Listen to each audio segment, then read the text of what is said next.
Thank you all for attending. We're going to be talking about disruptive storytelling.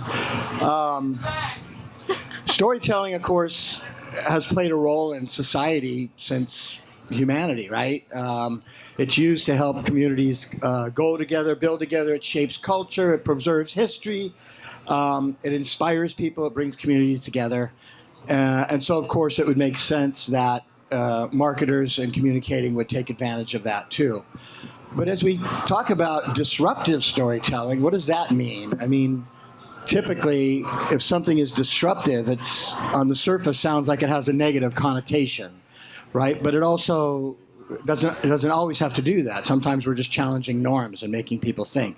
And so we want to, what we hope to do here with our panelists today is to hear about how they're using storytelling in the modern age, how they're using it to stand out above the noise, to get their message across. And we've got a distinguished and diverse panel from a variety of different brands. We've got Vivian here with Walmart, correct? Local, Austin. We have Rob from HEB, also local. HEB in the house. Vallory visiting from Chicago with Portillo's. And Justin Johnson, who's with Acorns, who's wearing a disguise today, does not look like his photo.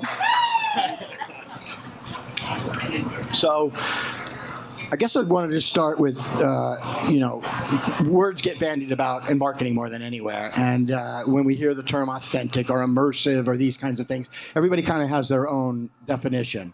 So what I wanted to do is just ask each of you, really, in no particular order, how do you define disruptive storytelling, first of all? And then how do you use it in your marketing funnel and the different comms that you are engaged in? And Rob, you gave me eye contact, so I'm going to ask you to go first. Trap me. All right. I just hot dog, not ice cream. Okay. Can I take this plastic thing off? Okay. Thank you.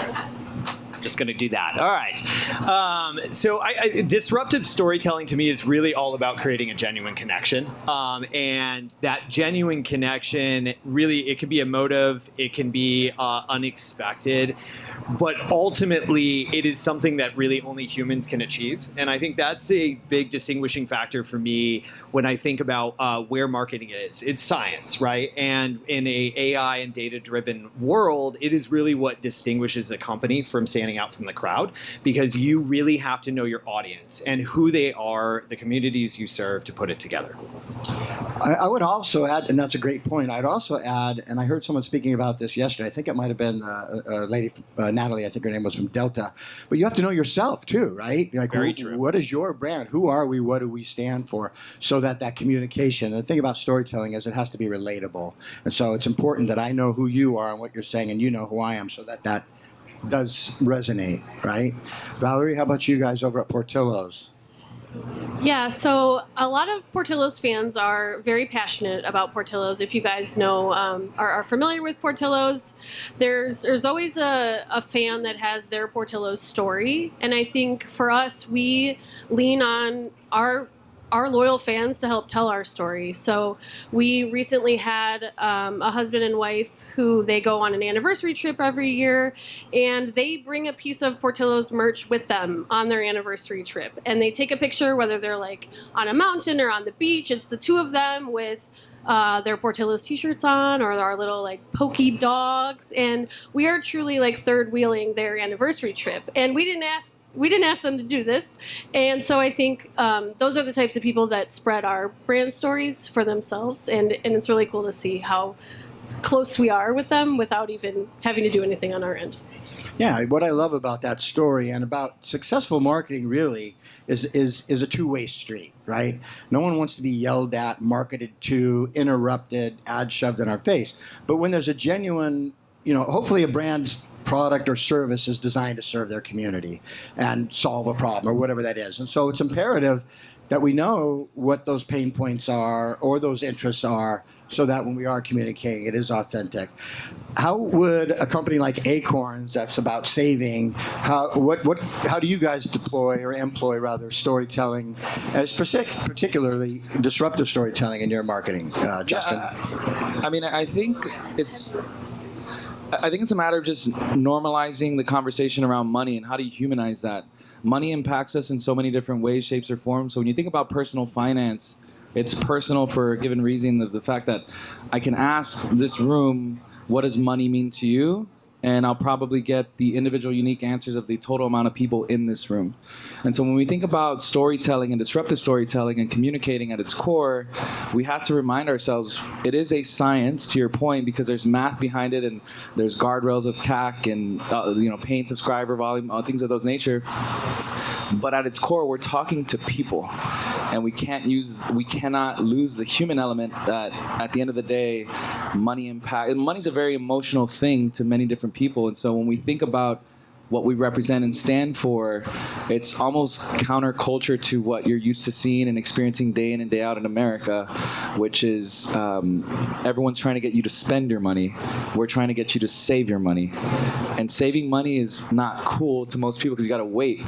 And there's this immediate gratification where you buy the shirt, the shoes, whatever it may be, whereas saving your $5 a day for X amount of time takes time. So for us, we're up against time, and we're competing for that amongst the other things that you're watching, whether it's YouTube, Netflix, whatever it may be, and we're telling you, hey, you do this, but you should do that. And so it's a learned step change behavior that just takes time, effort, and just awareness. And when you think about financial literacy, it's the language of money. And so we got to think, how do we basically make it in a way that people who have no exposure or experience within finance can understand what that means at the most basic human simple level. So we're all telling people to spend money and you're telling them to save it. Correct. I will like to say Walmart, and our motto is save money, live better, even though we are trying to get you to buy more. Yeah, I mean, our campaign that just launched, which we may or may not have a video depending on technical difficulties, is called Your Money First. And the idea behind it is the fact that Acorns is one of the few companies out there that actually puts your money first. So it's a very trivial concept that when you really think about it, we're not trying to get you to spend more. We're trying to get your money to actually work for you. And we want to work for your money and give you matches and things of that nature, depending on the subscription tier that you have with us. Can we see that real quick? Thank you. This will be for Acorns, please. So this went live the day after Christmas. This is definitely not. It was John. I like John Summit actually. Food spot here. This is Portillo's video.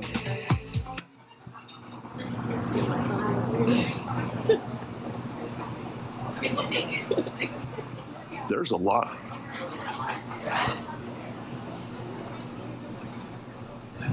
We'll just pretend that it played. That's fine. We'll watch Portillo's next. This is very experiential, even in its nature. Yeah, I love it. It's true to the chaos of marketing, honestly. It's very disruptive. Indeed. Well, it does speak to the need to be able to pivot, too. But that's... We'll give her a timeout. Yeah, woohoo! We go with some tequila shots. Here we go. By the way, they requested this halftime report here. Cheers. Cheers. We may have Cheers, approved everybody. it. Cheers, everybody. And they gave me one too. This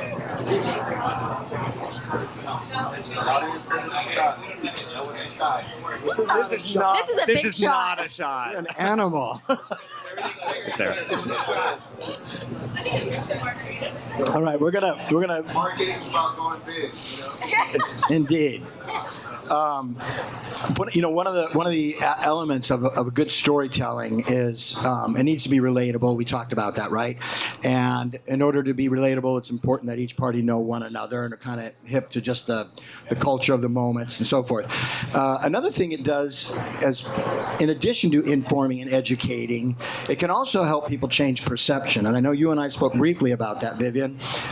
Using storytelling, how does that factor into Walmart's marketing plans? Yeah, so I think a lot of my partners in crime up here talked about disruptive storytelling, which is something that's different or unique or never been done before. But I sort of think that sometimes storytelling, that disruptive storytelling can be things that are just different for your category or doing things that are different for your brand. And so, for example, Walmart is known for low prices, everyday low prices, great value. People buy a lot of food and diaper wipes and basic needs at Walmart. But what Walmart isn't known for is fashion. And so a lot of work that we've been doing is changing perceptions of Walmart in fashion, and under my remit is private brands, and we have, a young adult brand called No Boundaries that we recently overhauled.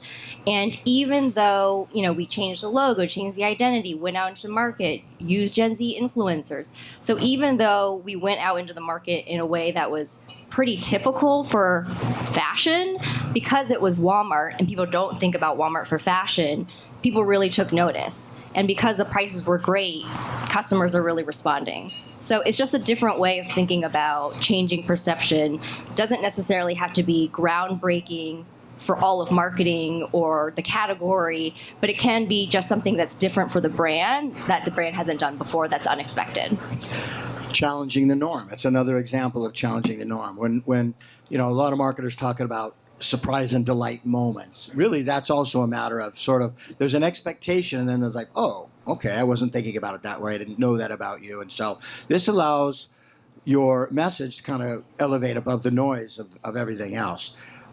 When you think about storytelling in general, disruptive or other, is this an all-in thing? Is it something that you use sort of systematically and at times, or is it really kind of an all-in, like everywhere when we're communicating with I don't use the word consumer personally, it's a little bit dehumanizing to me, but your audience or your guests or your customers, whatever that is, how important is it, and does it flow across all panels? Because you got digital, you've got out of home, you've got experiential and so forth. Rob? With HEB, our secret sauce, 120-year-old company, founded in 1905 by Florence Butt. Also, happy International Women's Day to everybody. She had a strong commitment to the community from the very beginning, and that has been inherent in everything we do. If you've been into an HEB, and if you haven't, you're visiting, go into an HEB. Because you heard the fan people at the beginning there. But every single store is different. We tailor every store individually. You are not going to go into any two stores that have the same products, that have the same people, that have the same music, the same look and feel. Everything is very different. And so we have a lot of stories to tell. We know our communities in a very different way. And I think that is what stands out about HEB is when we market through storytelling overall. Groceries are groceries, and everybody's got to eat, and everybody needs toilet paper. I'll leave my second part of that. Everybody shits and eats is usually my statement. But at the end of the day, how you stand out from the crowd is knowing the people you're serving. That's a real commitment. I mean, and you have to be intentional about that. The HEB is no small organization. You serve hundreds, if not thousands, of communities. So that's admirable and remarkable. I suspect you have a similar sentiment as well at Portillo's, because my limited experience with Portillo's as being a Chicago-based band, and I'm from Los Angeles. We do have one in Southern California that I know of, as I told you, I've visited. But I suspect you have, and for your store, your audience knows you very well. What is Portillo's? How do they use that knowledge of their audience and the communities and their storytelling to maintain that sort of emotional connection? Yeah, so in Chicagoland, we are a beloved brand, and people really love us, and they're very passionate about our food. And we have about 77% brand awareness in Chicago, but we are also outside of Chicago. We have 10 locations in the Dallas area, and we're opening in Houston and across Texas, and we only have about 30% brand awareness. So a challenge and opportunity for us is, how do we get people to first understand what is an Italian beef sandwich? Why are you dipping it in a bowl of gravy and putting hot peppers on it and sweet peppers? And so we have to start with the food, and that creates the emotional connection. And so we're really in the markets where we're entering, where people may not know about us as much. We're starting with our fans and their stories, and we're running a campaign called Iconic Every Time. And it's showing our fans' social media videos of them walking into a Portillo's, them eating our food. They're getting their genuine reactions, and it's about them. And people are more apt to listen to their friends and family than a brand coming in that they don't know and just running an ad on them. So we're really leaning into our fans' stories to help tell the Portillo's story in our non-Chicagoland market. always told people when they ask about experiential marketing, which seems kind of like a newer sort of vertical. It used to be, I want to say the redheaded stepchild of marketing, but that's no offense to redheads or stepchildren, which I'm one. But honestly, it is an honest form of communication of marketing, because you're in real life, you are back and forth with your audience, telling your story, and getting real-time feedback at the same time. I think these opportunities, and I want to get back to your story about what you did up in Chicagoland with your DJ in just a moment, but this idea of not only using a two-way storytelling to connect with the audience, but you're getting valuable intel, right? Everybody worships at the altar of data, but this is also a data point that I think is qualitatively far superior to many quantitative measurement sticks. How do you face a similar challenge? Are you using storytelling for breaking into new markets primarily? Are you using it to attract new users, or to also sort of strengthen the relationship with your existing audience?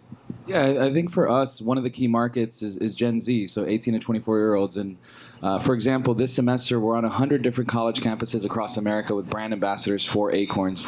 University of Texas Austin being one of them, and then we have 99 across the country from East Coast to West Coast.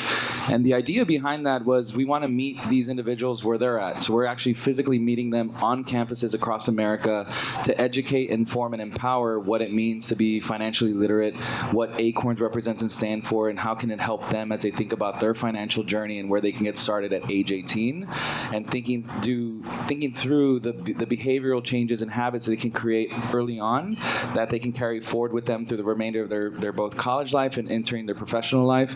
And so for us, the other segment of that is investing into college sports. So we've done a couple partnerships and sponsorships, one being December 18th with the LA Bowl with Rob Gronkowski at SoFi Stadium in Los Angeles, where we had this massive glass acorn filled with change, and the activation was called Guess the Change. If you guess the change correctly, you want all that money into your Acorns Invest account. We're running that same play back this weekend and next with the Big East Tournament in Connecticut and then New York and Madison Square Garden, where we're doing the same thing and meeting these individuals where they're at, which through culture is sports for college fans and fans alike. So that's one particular segment. The other thing what we're doing is around parents. So parents with children under the ages of 13 is a very important segment for us, because we have an offering called Acorns Early. Acorns Early is a youth debit card and app that allows parents and guardians to teach their children what financial literacy is. We've gamified it with money missions, and you're able to allocate money to chores and oversight of allowing to kids to spend or not spend at stores or limits and things of that nature.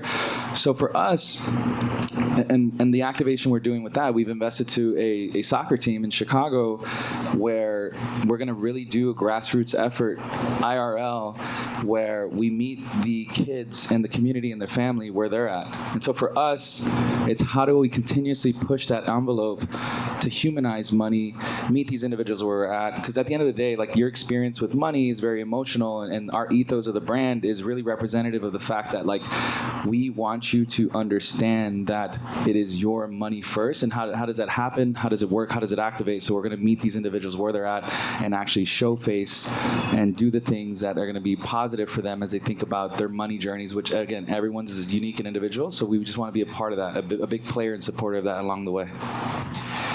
That's such an important thing, too. I mean, we hear it all the time. The education system, and even in athletes with their agencies and so forth, literacy, financial literacy, and learning how to handle your finances is just a big miss. And we're still teaching kids the way we did in the 50s, when in reality, there's so much more we can teach them about how to navigate the modern world. I have a degree in corporate finance, and when I think about what I was prepared for, I was the product that was being sold to the company I went to go work for in investment banking. When I thought about my own personal finance, as someone that has a degree in corporate finance, I couldn't tell you the difference between stocks, bonds, ETFs, and what that meant for me, debits, credits, liabilities, for me individually. But I could do it for companies and balance sheets and do all the accounting behind it for them, but not for me. And that really was an kind of a pivotal moment of, like, why didn't I learn finance for me when I have a degree in finance?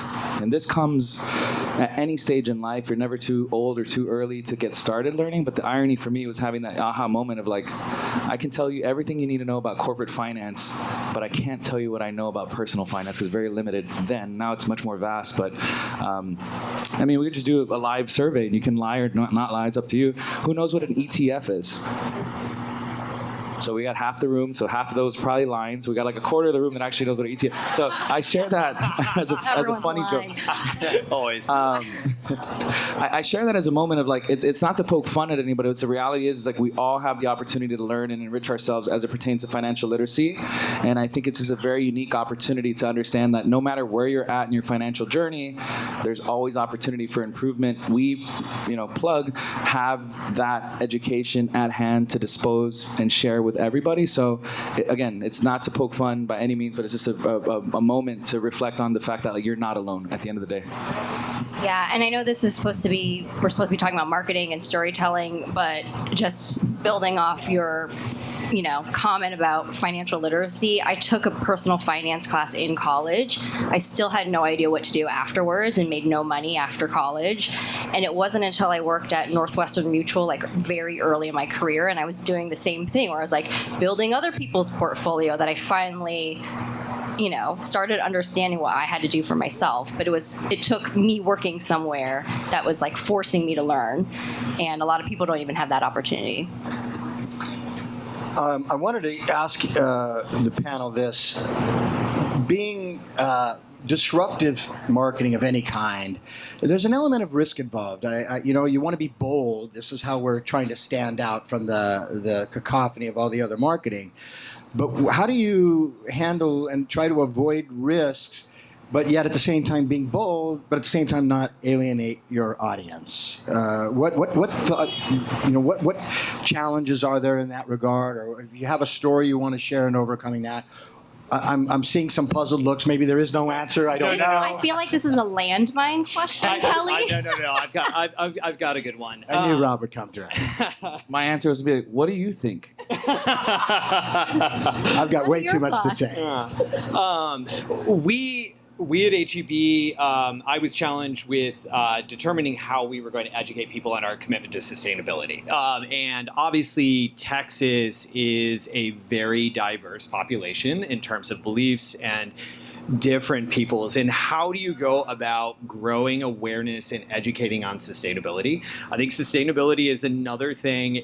While it's not maybe quite as personal as finance, it is another thing that people don't quite understand what their impacts are, what decisions they need to make. A lot of the content that you're consuming is overly complex. I mean, hell, when you go to a bin and you're trying to recycle, you sometimes just go with the recycle one. You don't know what's compost, what's not, right? And so approaching that, we tried to find a welcome mat. How do we connect with all Texans? How do we educate all Texans on what it means? And start by saying what you're trying to save. And the very brilliant Kristen Johnson on my team discovered this little docuseries that Ben Master was making. It just happened to be voiced by Matthew McConaughey. And of course, he always grabs attention in Texas, and said, hey, what if we focus on having others tell this story that are educated in the space, like the filmmaker Ben Masters, and really bring people along to the animals and the people and the impacts that are happening. Focus on optimism. Focus on what is being done, what people are doing to change things. There's this amazing cat species called the ocelot that has come back in southern Texas because ranchers cared and took time. And we also partnered with the Texas State Park System, who was celebrating their 100-year anniversary. We were able, as a result of our investment, to actually open another state park for the state of Texas, but also draw a lot of attention to these amazing public spaces. So it's all about creating this welcome mat, putting this thing together, and telling this story, right? The importance of being disruptive, doing it a different way, shows how genuine you are. There's lots of data insights that go into it, and I don't know if we want to mess with videos. There's a bunch of stats and things in a video here that we could look at. Nothing else, maybe turn it on and people can see the cute animals. It's the Portillo's video. No. It is not. It is not the Portillo. Play the Trying to Acorns one hang out again. of The black control screen. here. There we go. Our Texas, our future. Well, and we'll just kind of let this play in the background. But we connected with a lot of different, really just genuine grassroots things in Texas. We took a Sleep at the Wheel song and had Shaky Graves re-record it, right? Two very popular musicians in the state. Sleep at the Wheel has, and we just told a different story. We told it in a very different way. It was focused on optimism and positivity. We're not focused on carbon offsets and other pieces, and it stood out. It's not only motivational to people in other regions, but it gave them something that they could emulate. The research that we are conducting right now is extremely vital and could give us a solution. It's definitely thrilling. I absolutely love what I do. It's all intertwined. All of it's connected. It was a group of people that saw what was happening to the resource. And it took a lot of concentrated effort, and it took a lot of money to sway the legislators. I certainly feel fortunate to be cooperating together to solve this conflict. Even down to the name we used, right? We didn't talk about sustainability. We talked about a shared investment in the state of Texas, right? And shaped a different story. Texans will undoubtedly cherish. It reminds me somewhat, and I shared this with the group, of Patagonia, their marketing initiative of "Don't buy this jacket." If you remember this, right? Like, we're going to close our stores on Black Friday. Don't buy this jacket. That was disruptive. It raised the noise, and it was very much in line with who they are, how they present themselves, how they identify. We know what they stand for, and that was authentic, that was genuine, that was real. And I think all of that together is what made it effective, and that comes through in what you're doing too. And we looked at Patagonia and Subaru as two brands that were really standing out in that space and set a gold standard of what this looks like, but made it our own in a different way.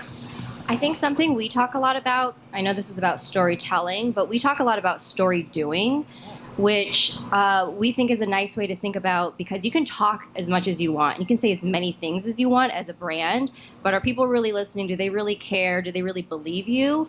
But a lot of times brands such as Patagonia and what HEB is doing, they're doing things to back up what they're saying, and those actions mean a lot. And we know with Gen Z, they're going to look up, okay, what exactly is this company doing? Where's the money going? What exactly are they doing behind these words? And so that's also really important. So we talk a lot about not just storytelling, but also story doing. That's a really good point. Skepticism is at an all-time high, and information. And I think if you're not really backing your actions, I really like that phrase, story doing, it's never going to break through, right? I said earlier, it's a meaningful connection. And if you talk to somebody for 2 minutes and you feel like they're bullshitting you, you don't have a meaningful connection with them. You get rid of them, right?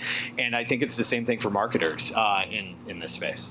Thank you for bringing that up. I think some of us, being from the experiential world, I automatically tie it together. Anybody can say anything, but it's, you're not remembered by what you said, you're remembered by what you did. But it is inextricable. It should be, right? What you say should be a direct reflection on how you act, and how you behave and act should be directly proportionate to what you say. I was asking about, your favorite moments or special circumstances in which you employed it, and you were starting in our first conversation, Vallory, to tell about your experience. And I don't know if it's tied to your video or not, but I would love to share the video and then hear about what you did in Chicago. Your decision on the order. The long-awaited Portillo's video. I'll give it just a quick intro. So part of Portillo's purpose is to create lifelong memories for our guests, and we had a cool opportunity with John Summit. Is everyone familiar with John Summit? I'm not. He's famous DJ and producer, and he's from Chicago. So his favorite hot dog is obviously Portillo's, and he reached out to us about doing a pop-up set at our flagship location in Chicago while he was in town for his sold-out homecoming tour. So we partnered with a agency called House Calls. They do house music pop-ups around the city, and they called us and they're like, "Hey, we the goal of this is chaos." And we said, "Oh, okay. What do you mean? What do you mean by chaos?" And I'm using that for my next brief. They're like, we want bags of food to be handed over his shoulder while he's playing. And we want everyone to be eating in the crowd and dancing. And we were like, okay, we can do that. We can match the vibe here. Portillo's is also a bit chaotic. If you've been in our restaurants, we're rhyming orders on microphones. The music is really loud. There's a ton of people. It's busy. So we were like, this is actually a perfect opportunity for us, and it's a little different than anything we've ever done. So, okay, so that's the intro to the video. So let's hit it. This one definitely works. I've seen it work. Who did you choose to play a pop-up at Portillo's? Because this is my favorite food spot here, and it's iconic.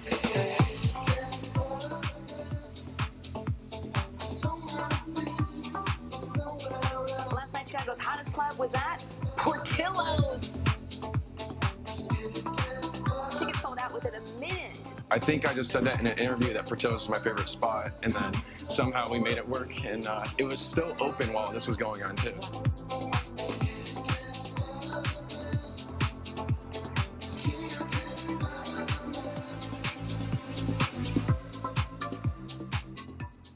How messy was that? Was there a lot of beef?